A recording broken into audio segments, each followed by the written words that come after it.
Imaginez un ciel noir traversé par des anneaux de lumière. Il vibre comme des gongs silencieux, et en un éclair, des vaisseaux y disparaissent. Des sondes filent entre les étoiles. L'espace se plie, se déplie, et l'humanité voyage comme on change de rue. Mais au loin, une menace grossit. L'univers s'étire toujours plus vite. Si rien ne change, tout finira par se déchirer. À moins que nous ayons appris à lui répondre. Voici ce futur, voici notre histoire. Avant de continuer notre histoire, laissez-moi vous présenter Utopia. Ici, nous explorons les avenirs possibles de l'intelligence artificielle et ses impacts sur nos vies. Nous parlons de robots, de science, de nouvelles technologies, mais aussi d'éthique, d'économie et de société. Notre mission, rendre l'intelligence artificielle accessible à tous et ouvrir la discussion sur ce que pourrait être notre avenir. Alors, si vous voulez anticiper les avenirs qui pourraient nous attendre, abonnez-vous dès maintenant et rejoignez la communauté Utopia. Chapitre 1. Voyager par millions de trous de verre. Partout dans la galaxie, on a construit des gares de trous de verre. Imaginez des docks suspendus dans le vide où des anneaux transparents s'alignent comme des perles. Chaque anneau émet un léger bourdonnement, un code lumineux, une destination. On approche, on s'attache et la passerelle s'ouvre. Instantanément, on se retrouve au-dessus d'un autre monde. Ces portails existent grâce à des accélérateurs de particules déployés à l'échelle de ceintures d'astéroïdes. Ils plient l'espace-temps, créent des passages stables et sûrs. Résultat, humains et robots ont déjà exploré des millions de galaxies, survolé des milliards de planètes et de lunes. Dans chaque galaxie, un hub regroupe de multiples trous de verre, certains pour des distances courtes, d'autres pour des voyages vertigineux. On lit les panneaux comme dans une gare, Andromède, quai numéro 3, NGC 32, quai numéro 7. Le sas siffle, l'air filtré a une odeur métallique et l'on sent une légère pression dans l'oreille, puis le silence. La mer turquoise d'un monde lointain apparaît sous 3 lunes blanches. Traverser l'espace, c'est bien. Traverser les frontières entre univers, c'est encore autre chose. Chapitre 2. Entrer dans d'autres univers. L'humanité sait désormais ouvrir des portails vers des univers parallèles. Ce sont des jeunes univers. Leurs lois de la physique ressemblent aux nôtres, mais l'énergie sombre y est moins forte. Ils grandissent sans s'emballer, refroidissent assez pour que des planètes habitables se forment sans s'écarter au point d'isoler les étoiles. Pour y entrer, on passe par un trou de verre, puis on glisse dans l'hyperspace. Dans cette zone hors de notre univers, nous voyageons sous forme d'énergie pure. Pas de couloir, pas de fenêtre, seulement une sensation de vibration continue, puis la réapparition dans une lumière nouvelle. De ces univers, nous ramenons une immense réserve d'énergie. Avec elle, certaines capacités paraissent magiques pour une civilisation moins avancée. Traverser des murs en changeant la phase de la matière, piloter des appareils à des vitesses qui défient l'intuition, disparaître et réapparaître, ou modifier la texture d'un objet par la seule pensée. Vu d'une civilisation plus jeune, tout cela ressemble au paranormal. Des scientifiques étrangers observent des humains passer à travers une paroi de temple sans en abîmer la pierre. Des pilotes franchissent un canyon à la verticale, immobiles, comme suspendus. Leurs équations ne suffisent plus, leurs yeux, si. Pour protéger et comprendre un univers, il faut des esprits capables d'emporter la complexité.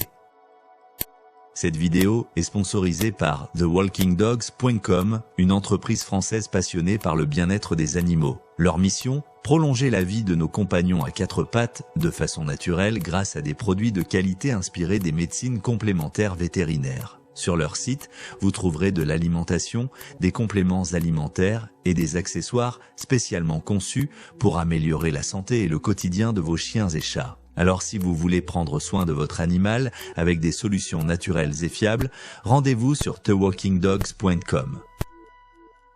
Chapitre 3. Des ordinateurs à trous noirs. Les ordinateurs classiques ont touché leurs limites d'efficacité. Pour aller plus loin, il a fallu augmenter leur masse. Au-delà d'un certain point, la gravité les fait s'effondrer, ils deviennent des trous noirs. Et contre-intuitif mais vrai, un trou noir bien organisé peut devenir un ordinateur ultime. Voici l'idée simple.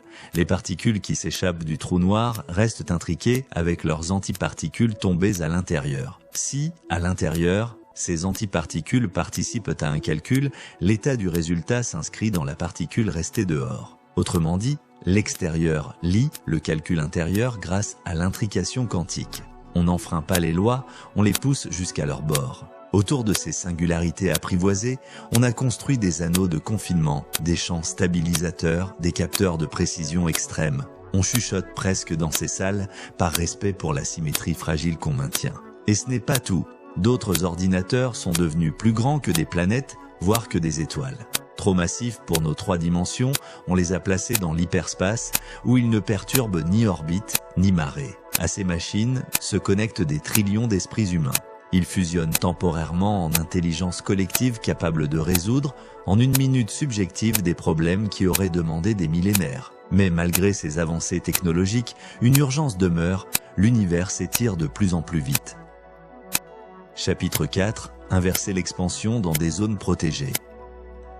Notre univers se dilate, et cette dilatation s'accélère au point que l'espace lui-même s'étend plus vite que la lumière. À ce rythme, un scénario appelé Big Rip peut survenir. Galaxies trop éloignées, étoiles isolées, planètes privées de chaleur, la vie devient impossible. L'humanité a trouvé une riposte locale. En maîtrisant une part d'énergie sombre venue d'au-delà des galaxies et en utilisant les dimensions supplémentaires suggérées par la théorie des cordes, nous construisons une sphère gigantesque. Pas une coque solide, mais un volume de champ. À l'intérieur, la polarité de l'énergie sombre est inversée et l'expansion se ralentit, voire se renverse. Dehors, l'univers continue de gonfler en paix. Dedans, étoiles et galaxies évoluent normalement. On peut y fonder des civilisations durables, transmettre un héritage, jardiner le cosmos. On peut voir cette structure comme une sphère de Dyson, non pas autour d'une étoile, mais autour d'un principe. Une bulle qui piège l'énergie sombre pour protéger la vie et la connaissance. Les balises brillent sur ces frontières comme des phares, visibles dans l'hyperspace. Quand on sait voyager, penser et protéger, il reste une tentation, créer. Chapitre 5. Créer de petits univers.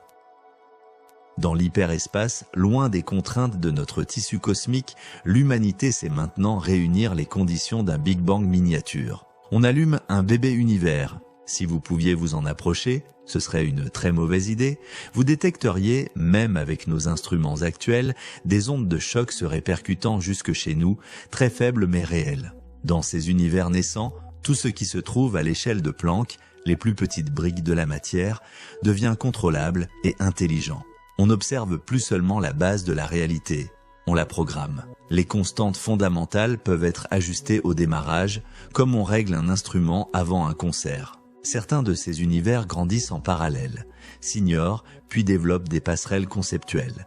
Ils contiennent des simulations à plusieurs niveaux, des mondes qui en simulent d'autres encore. Une vallée simule une ville, qui simule une île, qui simule un laboratoire. Créer un univers, c'est accepter qu'il nous échappe. On fixe un cadre, puis on le laisse vivre. L'éthique devient centrale, comment initier sans dominer, comment apprendre sans intervenir. Des chartes cosmotechniques apparaissent, on y inscrit la dignité des mondes nouveaux et la responsabilité des créateurs. Ce que l'humanité a appris. En 1 milliard d'années, nous avons fait de l'espace un réseau de chemins. Nous avons visité des univers voisins et rapporté une énergie qui change tout. Nous avons transformé des trous noirs en instruments de pensée, placé des cerveaux continents dans l'hyperespace et soulagé l'univers là où il s'étirait trop. Enfin, nous avons allumé de nouveaux débuts en créant de petits univers capables de raconter leurs propres histoires. Rien de magique, seulement de la compréhension poussée très loin et de la prudence. Chaque portail est un engagement. Chaque calcul au bord d'un horizon nous rappelle nos limites. Chaque sphère protectrice est une promesse faite à nos descendants. Et chaque univers né de nos mains nous oblige à être à la hauteur. Si cette exploration vous a plu, abonnez-vous à Utopia, activez la cloche, laissez un like et dites-nous en commentaire ce qui vous fascine le plus. Les gares de trous de verre, les ordinateurs à trous noirs, l'inversion locale de l'expansion ou la création de nouveaux univers. Votre avis guide les prochains épisodes et votre soutien fait grandir la communauté. À très vite pour la suite.